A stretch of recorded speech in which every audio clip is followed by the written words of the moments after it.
Alô você, alô você. As pessoas me perguntam assim, Evandro, mas você já começa a dar aula rindo? Pô, cara, olha só, uma das melhores coisas no mundo é poder transmitir informação e poder ser agente modificador de milagre na tua vida. É isso que a gente faz aqui. A gente muda a tua vida, provando que o estudo muda o mundo e muda as pessoas. Então vamos começar aí pelo artigo 333 da corrupção ativa, cara. Crimes praticados por particular contra a administração pública. Tem que tomar cuidado que é o seguinte, a gente está entrando no título crimes praticados por funcionário público. Dentro desse título você tem vários capítulos. O primeiro é crime praticados por funcionário público contra a administração em geral, que é chamado crimes funcionais. O segundo, crime praticado por particular contra a administração em geral. É esse que a gente está aqui, tá? A gente tem crimes praticados contra a administração estrangeira, crimes contra a administração da justiça e crimes contra as finanças públicas. Na verdade, a gente está no capítulo 2 do título Crimes Praticados por Funcionário Público. Então, vamos começar aí, vamos pegar aqui esse apontamento que na verdade está no desenrolar do capítulo, que é o artigo 333, corrupção ativa. O que é corrupção ativa? É oferecer ou prometer vantagem indevida a funcionário público. Então, na verdade, você tem dois núcleos do tipo, tá? Você tem o oferecer e você tem o prometer vantagem indevida a funcionário público. Aqui, ele tem uma explicação bem bacana, tá? O que eu tenho que ter aqui dentro da corrupção ativa? Eu tenho que ter duas figuras. Na prática, eu tenho aqui, primeiro eu vou começar indo pela parte geral, tá? Eu tenho o funcionário público e eu tenho o particular. Beleza. Imagina o seguinte, eu vou dar uma situação hipotética. O cara tá vindo lá de Foz do Iguaçu. Por que eu falo em Foz do Iguaçu? Porque tem ali a Ponte da Amizade, tem o Paraguai, e o cara geralmente vem do Paraguai com muamba pro Brasil, né? Imagina que o particular esteja no carro dele e pare ali próximo ao posto da Polícia Rodoviária Federal, porque o policial rodoviário federal mandou ele parar. Antes mesmo do policial se manifestar, o particular vai lá e toma a iniciativa e oferece vantagem indevida. Para que exista o crime de corrupção ativa, o particular ele tem que se adiantar e falar qualquer coisa antes do funcionário público. Então, ele ofereceu ou ele prometeu vantagem indevida. Evandro, o que acontece se for ao contrário? O particular parou, o policial rodoviário federal chegou para ele e solicitou, ou seja, quem tomou a iniciativa agora foi o policial. Solicitou. Se o policial solicitou e tomou a iniciativa, não vai existir o oferecer e não vai existir o prometer. O que pode acontecer é o funcionário público solicitar e o particular dar a vantagem devida. Só que não existe o verbo dar no artigo 333. Só existe o verbo oferecer e prometer. Então grava. Se a questão cair, segunda situação hipotética, julgue o item a seguir. Funcionário público solicita a vantagem devida e particular dá a vantagem ou cede a solicitação, não vai haver o crime de corrupção ativa por parte do particular. Só o de corrupção passiva, porque o funcionário público solicitou vantagem devida. Beleza. O Evandro, então, os verbos núcleo do tipo são oferecer e prometer por parte do particular. Isso.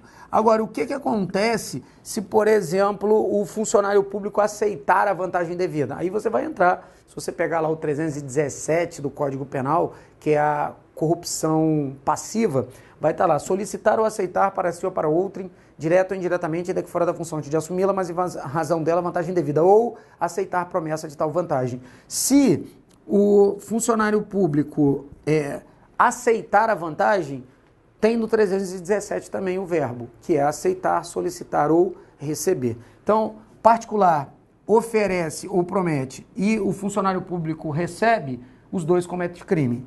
Corrupção ativa e corrupção passiva. São crimes diferentes, não tem concurso de pessoas. Corrente pluralista do artigo 29 do Código Penal. Ou seja, mesmo que essa corrente esteja dentro do artigo 29, que é o concurso de pessoas, quando você pega essa corrente pluralista, não existe na prática o concurso. Cada um responde autonomamente pelos seus crimes ou pelas suas condutas. O que acontece se o particular oferecer, prometer e o funcionário público simplesmente não aceitar. Tem que dar prisão em flagrante no cara, porque só o particular cometeu a corrupção ativa.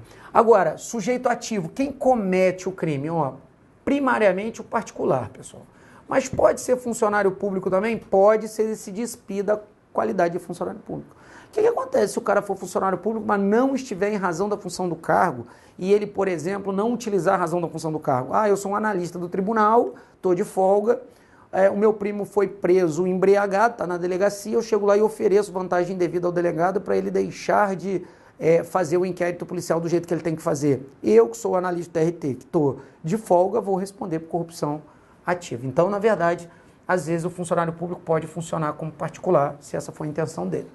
Sujeito passivo. Cara, primariamente, sujeito passivo é sempre o Estado. Por quê? Porque está aqui nos crimes praticados por funcionário, nos crimes praticados por particular contra a administração pública. E, secundariamente, pode ser a pessoa jurídica ou a pessoa física atingida. Então, você tem dois sujeitos passivos, duas pessoas, duas vítimas. O Estado e se você atingir uma outra pessoa, mas o Estado sempre vai ser o primeiro, tá? E o sujeito ativo aqui a gente matou. Então eu fiz uma tabelinha aqui para você não confundir entre o sujeito, quem é o sujeito ativo, corrupção, aqui eu vou usar a corrupção passiva e aqui eu vou usar a corrupção ativa e a corrupção passiva, fazer um quadro exemplificativo para você não se confundir. Foi aquela primeira explicação lá. Olha só, eu tenho na corrupção ativa o particular e na corrupção passiva o funcionário público. Aqui eu estou nos crimes praticados por funcionário público contra a administração geral, aqui nos crimes praticados por particular contra a administração geral, que é o que a gente está trabalhando. Então vamos lá. Se na corrupção passiva o funcionário público solicitar, ou seja, você puxa uma perninha assim e coloca assim, tomou a iniciativa, pronto. Se o funcionário público tomou iniciativa, eu tenho crime de corrupção passiva e fato atípico pelo particular, porque o dar não faz parte, dar ou ceder não está dentro do fato típico, dentro do caput do artigo 333. Agora, se o particular tomar iniciativa, e aqui a iniciativa vem no particular, eu tenho dois crimes, ou seja, ele ofereceu e prometeu, e na corrupção passiva o funcionário público recebeu ou aceitou promessa, então vantagem. Aí eu tenho corrupção ativa por um lado e corrupção passiva por outro lado. Aqui eu tenho a chamada corrente pluralista. Pluralista. Tem um outro detalhe muito legal. Esse crime de corrupção ativa é chamado crime de efeitos cortados ou de consumação antecipada. Ou seja, eu tenho, aqui eu tenho o iter criminis, que você estuda muito quando está na parte geral do Código Penal, né? Aí eu vou abreviar. Tem a cogitação, preparação, execução e consumação. Esse crime aqui, de corrupção ativa, são crimes de... corrupção passiva também, tá? Mas propriamente o de ativa que a gente está trabalhando agora, são crimes de chamado efeitos cortados ou de consumação antecipada. Imagina o seguinte, o particular para na frente do policial, ele cogita, prepara. Quando ele está executando, ou seja, quando ele está oferecendo ou prometendo, nesse momento o crime já está consumado. Pouco importa se o policial aceitar ou não aceitar, se ele der ou não der, o mero fato de executar o núcleo do tipo da execução já antecipa a consumação. São crimes chamados de efeitos cortados ou de consumação antecipada, tranquilo? Fechamos aí o 333 com alguns detalhes, algumas pertinências. Lógico que a gente sempre faz aqui referência ao 317, tá? Que é bem importante você fazer aqui as diferenças e as coisas que se conversam entre o 333 e o 317, que é corrupção ativa e corrupção passiva. Cuidado para não confundir os capítulos. Crime praticado por particular e crime praticado por funcionário público contra a administração geral. Vamos trabalhar agora descaminho 334, sem esquecer o contrabando, 334A. Mas vamos fazer apontamentos, olha só. A Lei 13.008 de 2014, ela alterou o contrabando e o descaminho. Antes, contrabando e descaminho estavam no mesmo tipo legal. Agora ele separou, são dois tipos legais.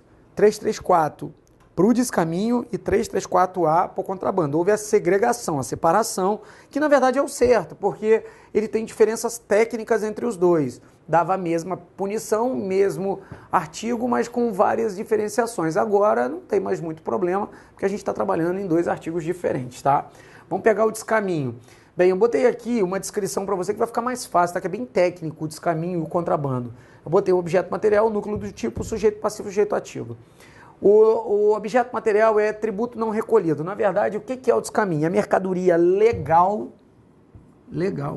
que entra no país sem pagar tributo. Ah, Evandro, eu fui no Paraguai, aqui quando nós estamos situados, a nossa matriz está situada no Paraná, né? Então aqui a gente está bem pertinho ali do Paraguai. Então eu sempre brinco com os alunos, né? Eu falo, e aí, o que você foi fazer no Paraguai? Ah, fui lá no Paraguai, comprei um iPhone 6 Plus WS 4W com direção hidráulica e vidro elétrico. Pô, legal. Então você comprou o seu celular. Você, porventura, passou ali, pagou um negócio chamado DBA, que você tem que passar na aduana ali e pagar o DBA. Ele falou, não, eu comprei lá dentro, botei meu chip, fiz tudo certinho e saí com ele. Eu falei, legal, você comprou uma mercadoria legal, que no Brasil ela é permitida, mas quando você entra de lá para cá, tem que pagar tributo. Por isso que lá é muito mais barato, que os impostos lá são infinitamente mais baratos. Você não paga ICMS, IPI, não paga nada.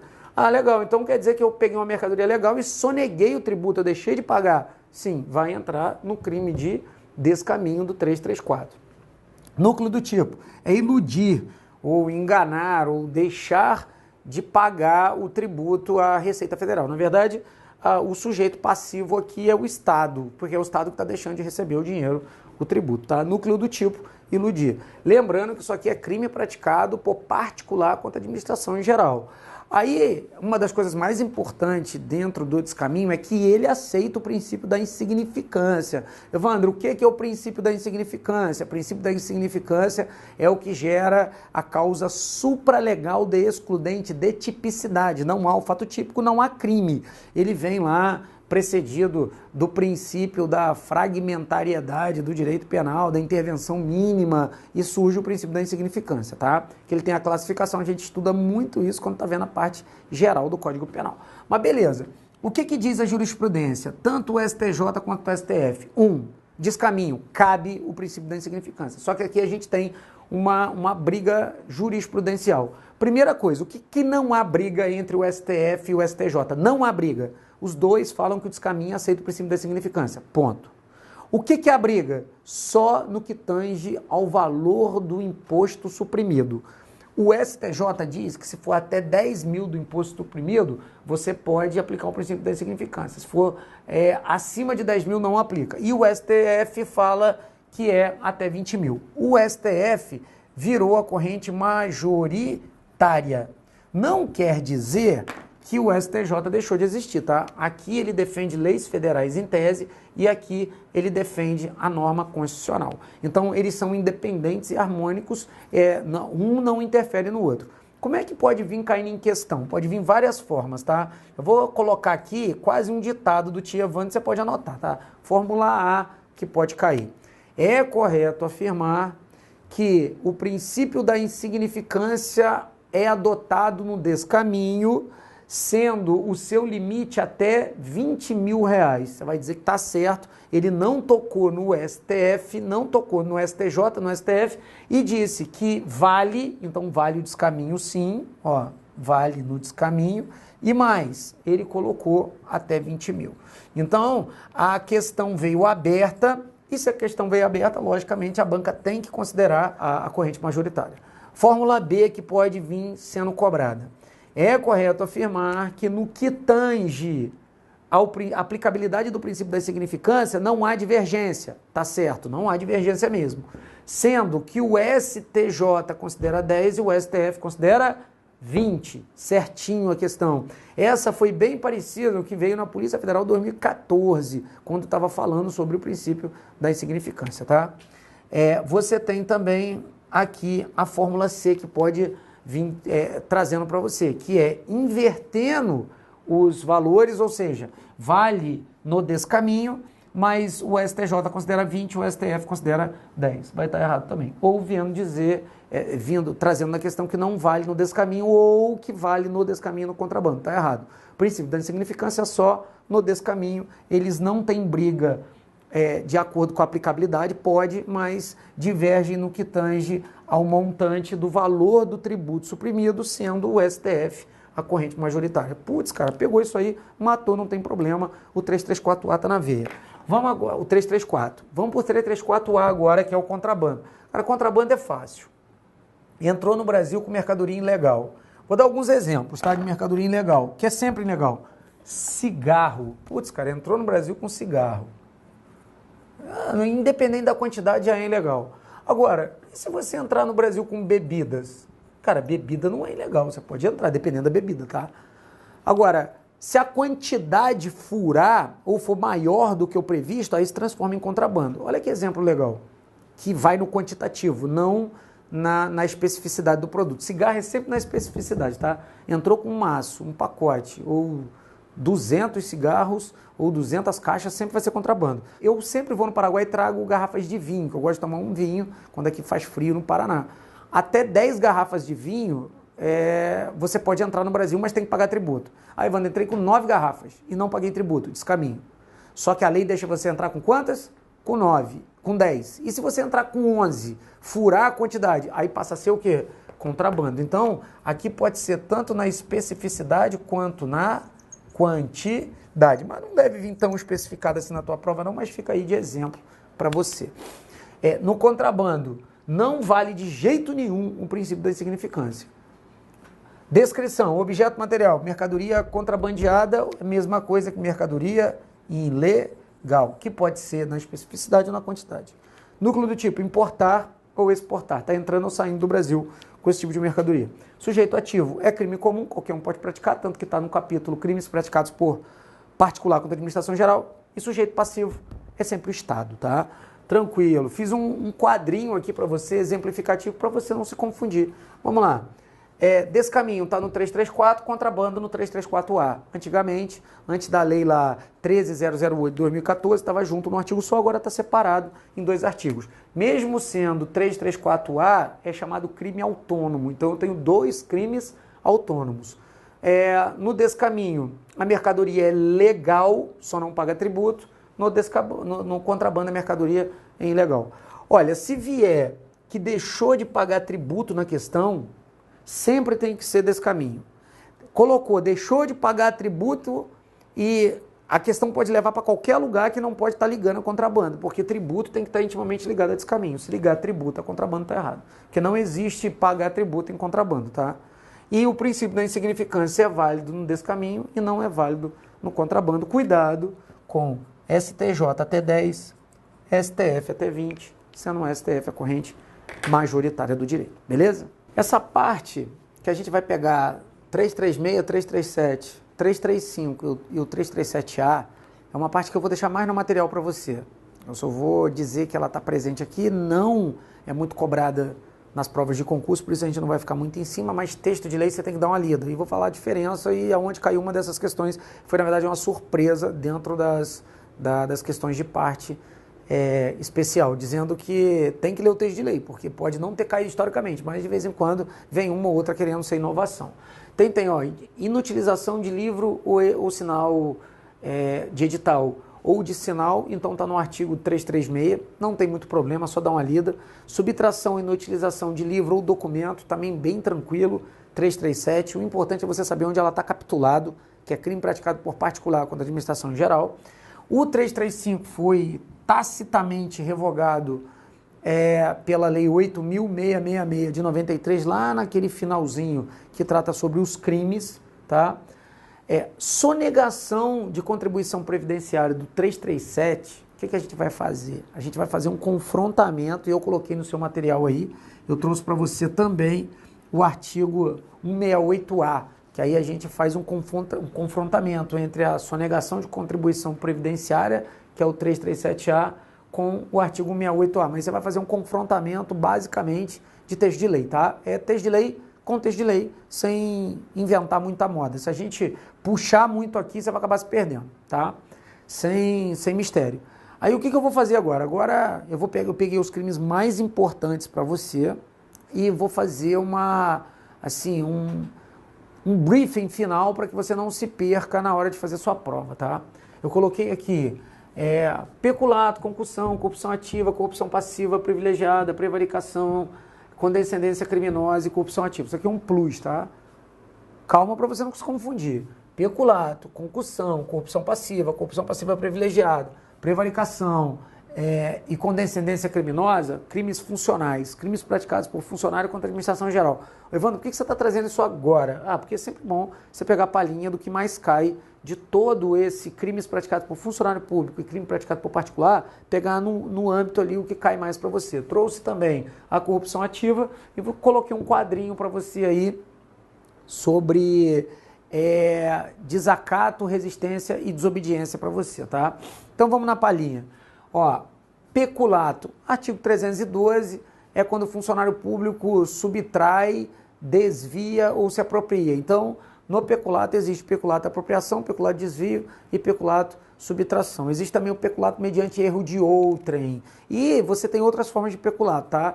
Por exemplo, você tem o chamado peculato eletrônico, que é um nome técnico que você usa do peculato, que na verdade você está dentro de dois textos legais aí você já saiu do 312, tá? Você tem o 312, você tem o 313, você vai ter o 313A e o 313B, que a gente trabalhou no momento correto lá. Uma coisa legal aqui no peculato é que existe também a forma do peculato culposo, não pode esquecer. Mas eu fiz um quadrinho resumido para você, tá? Para você não se perder. Concussão. Concussão é sempre exigir. Exigir para si ou para outro, indireto ou indiretamente, ainda que fora da função antes de assumi-la, mas em razão dela, vantagem indevida. Vai pelo verbo, tá? Na corrupção passiva, você tem os verbos solicitar, você tem o aceitar e você tem o receber. Cuidado, veio exigir, vai direto na concussão, aceitar, solicitar, aceitar ou receber, corrupção passiva.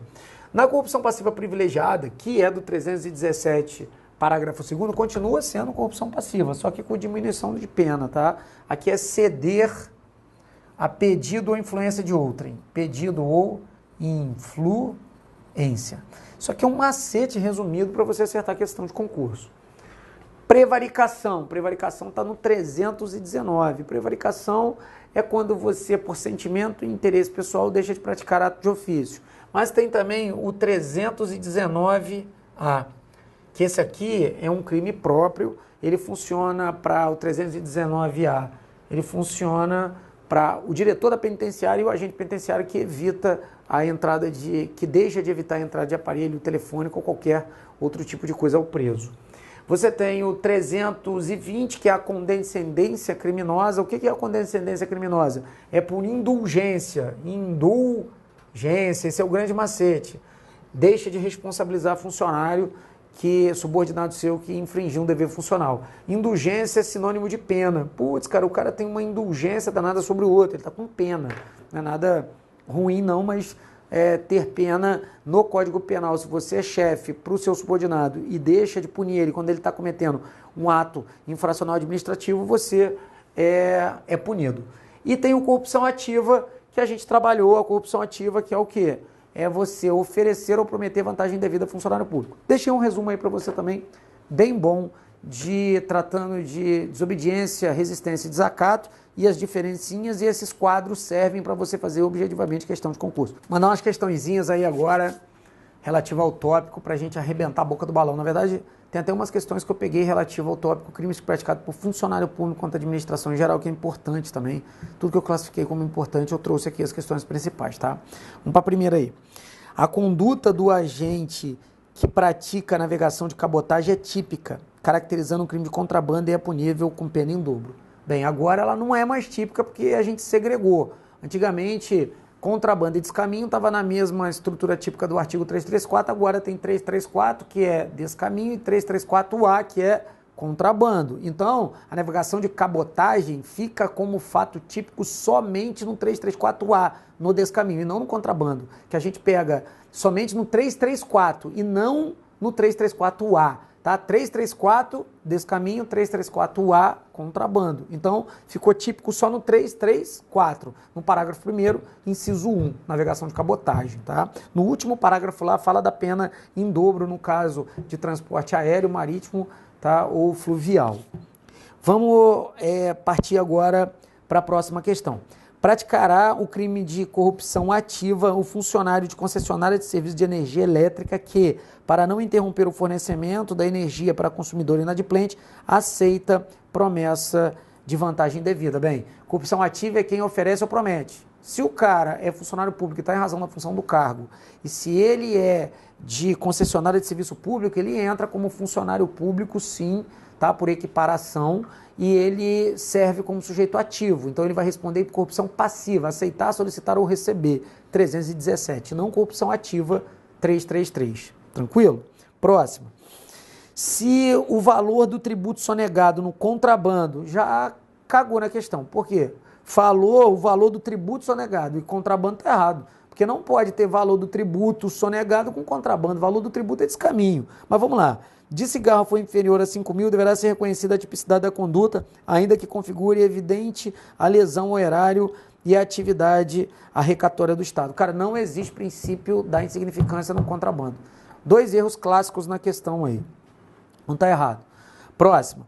Caracteriza a corrupção ativa. Oferecer vantagem indevida à policial militar, ainda que em horário de folga e à paisana, para que esse se omita quanto a flagrante que o presenciou. Se é funcionário público, está em razão da função do cargo, e você está oferecendo ou prometendo, você entra, sim, na corrupção ativa. E se o cara aceitar, ele responde corrupção passiva, responde os dois.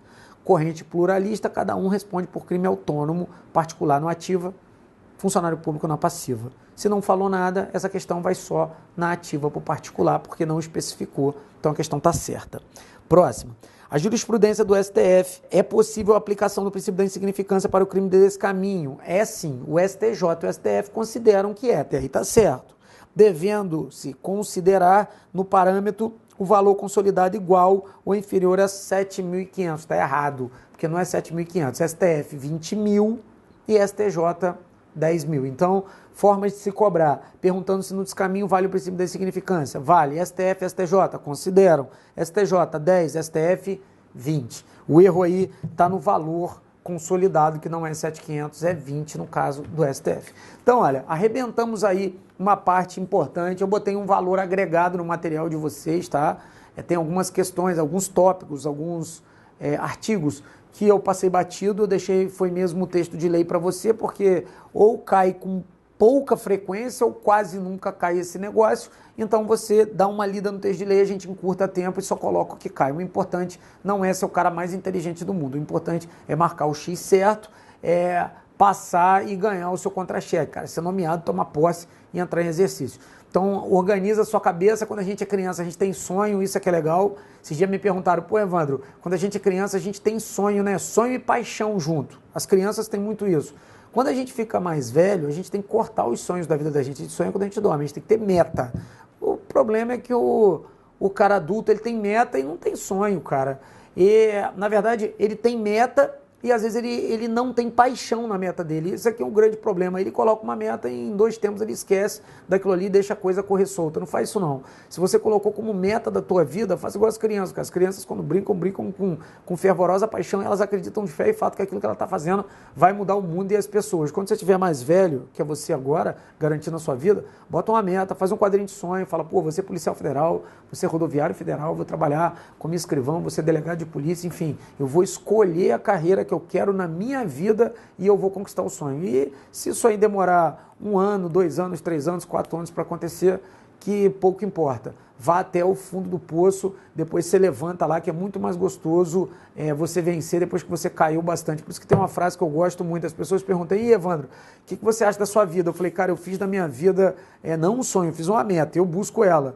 E eu tenho muita paixão na minha meta. E segunda coisa, né, cara, o meu chão é feito de mola, sabe por quê? Porque eu bato nele e levanto rápido. Fica com Deus, forte abraço e alô você!